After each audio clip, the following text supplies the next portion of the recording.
Take a reporting job in Buffalo, and you know the nation's eyes will be upon you during those trying times in winter. This car may be here for quite some time. It's a desolate area. Mother Nature aside, not guilty of the crime of murder. We've been in the spotlight for a lot of national stories with local ties. I want to know if I'll be able to grow up to be a normal man. Love Canal was the big one when I arrived here in 1978. Scream and holler and be heard.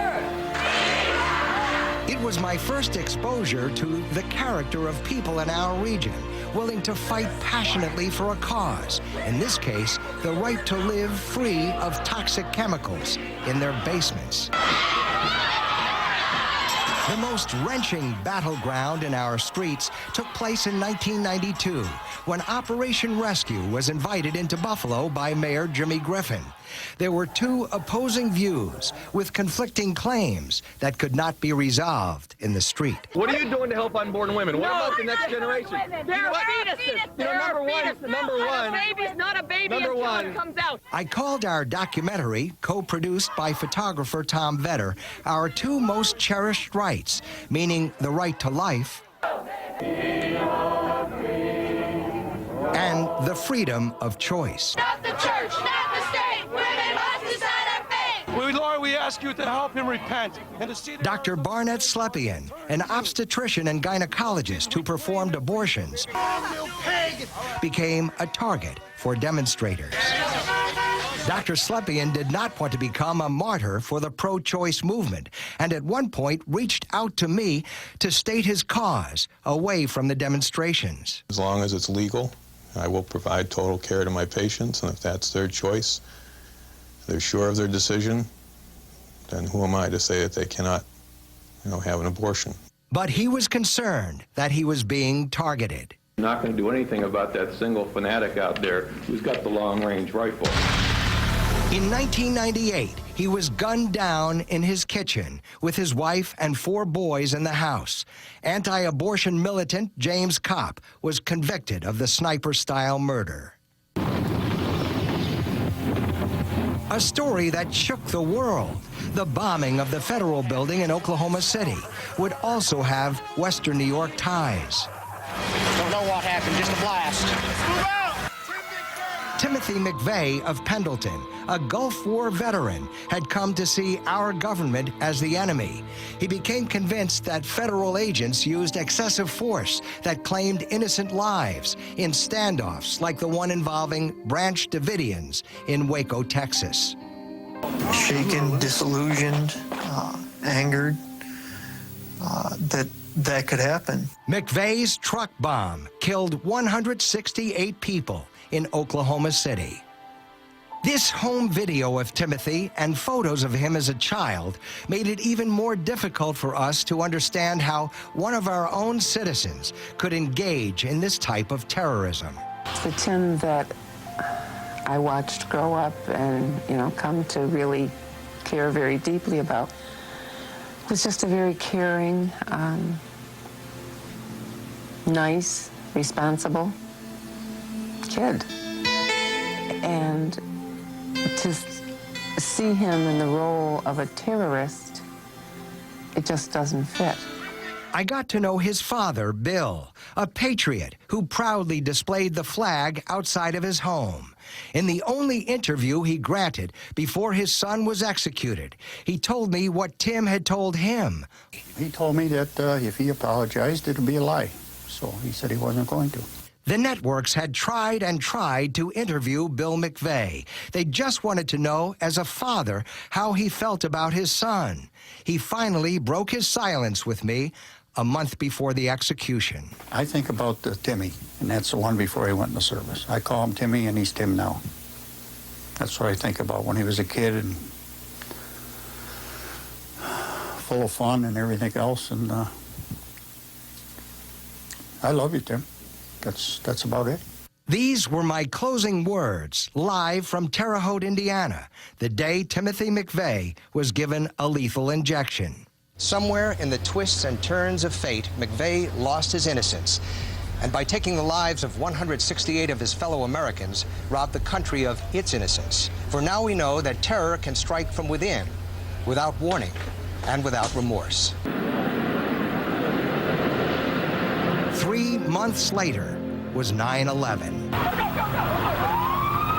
I toured Ground Zero with Governor George Pataki. We couldn't stay home. We had to come and do what we had to do. News 4 was there when volunteers from Buffalo assisted in recovery efforts. And we talked with Western New Yorkers whose loved ones had been taken from them so viciously. One of the neat things about Len is that he would help people even when they didn't want any help. But he was that type of person. He was just a wonderful person. He's going to be deeply missed. I'm not going to be able to hug him anymore. I'm not going to be able to be near him anymore. So this is going to be very difficult. Those who believe in God know that evil and death do not have the final say. Another tragedy that brought us closer together as a community was the crash of Flight 3407 in Clarence Center. Strangers who smile and nod to us, who come and embrace and hug us. It's something that's hard to explain in words, Rich. But that's our great solace. We lost our loved ones because of bad practices, both in training and certainly fatigue. I went to Washington with them when they pushed for changes in F.A.A. regulations. Safety delayed is safety denied. And covered their march from Clarence to the airport when they vowed to make the skies safer for everyone. We walk to honor our loved ones, but we're marching for a cause in aviation safety change. It was yet another example of Western New Yorkers finding the courage and fortitude to turn a personal tragedy into an opportunity to work for the greater good for all.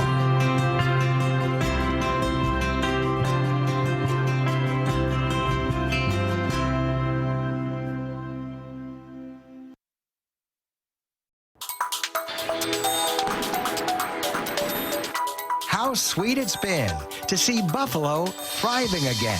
Buffalo's going to be back. It's going to be bigger and better than it ever was before. With $1 billion earmarked by the state for growth and development. Buffalo's on the move. And yet, we are a city still struggling with issues of homelessness, inner-city crime, and failing schools. We're stagnated with infighting, changing superintendents, and in an environment where we see all kind of opportunity opening up for people, it's not happening for the poor and minority people in the city of Buffalo. We are still one of the poorest cities in America. Rick, hello. It has always troubled me deeply to see the chronically homeless living in the shadows of the city. You staying warm? Do you want to go in the shelter? No. Can I get your vitals? Yep. Some I got to know, including Jeff. Most of the time was a way of life. Survival was only in the real bad weather. Jeff somehow survived for 2 years, mostly living around this shopping center in North Buffalo, until the blizzards and the bone-chilling temperatures of recent unrelenting Buffalo winters finally claimed both of his legs. Pretty comfortable right now? Yeah. I followed his story, even as he was given his own apartment, thanks to the outreach agencies that are making great strides to eliminate chronic homelessness in Buffalo. But only months after I reported on Jeff's attempt at a new life, I learned that he had passed away, reverting back to drinking, compromising his health even further. A life in the balance. Should we be doing more to help the mentally ill cope in society? I raised that question 16 years ago, working with Tom Vetter, a gifted photojournalist with a deep social conscience. We entered the world of men and women trying to desperately eke out a life in boarding houses and on the streets. I hurt physically and emotionally.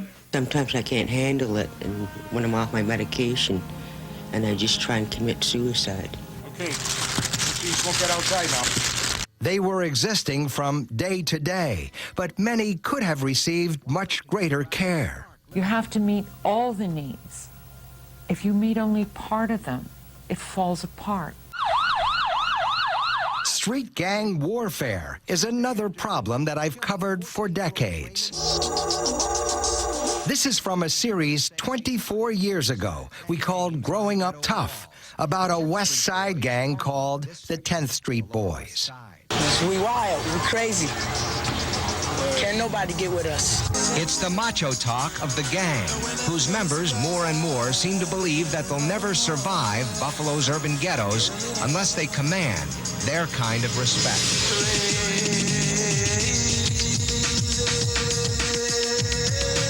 We ain't like that. I mean, they do something to us, we gotta do something back to let them know we're here. Today, vigils for young people shot and killed are now a routine occurrence. Justice is gonna be served. Best believe that one. My type of justice, the type of justice we believe in, is gonna be served. Even if we get them to stop shooting, resolve the conflict, there's still another group getting ready to take their place. So how do you stop it? So we need resources so that we can educate the community. The massacre at the City Grill in Buffalo was one of the most tragic of all crimes I ever covered. After 4 people were shot dead and 4 others wounded, the man who would later be convicted, Ricardo McVeigh, was brought to me at Channel 4 by community activists Darnell Jackson and Bishop Perry Davis. McVeigh had feared a confrontation with Buffalo police and showed me he had no bruises or scars on his body and that he was not carrying a weapon.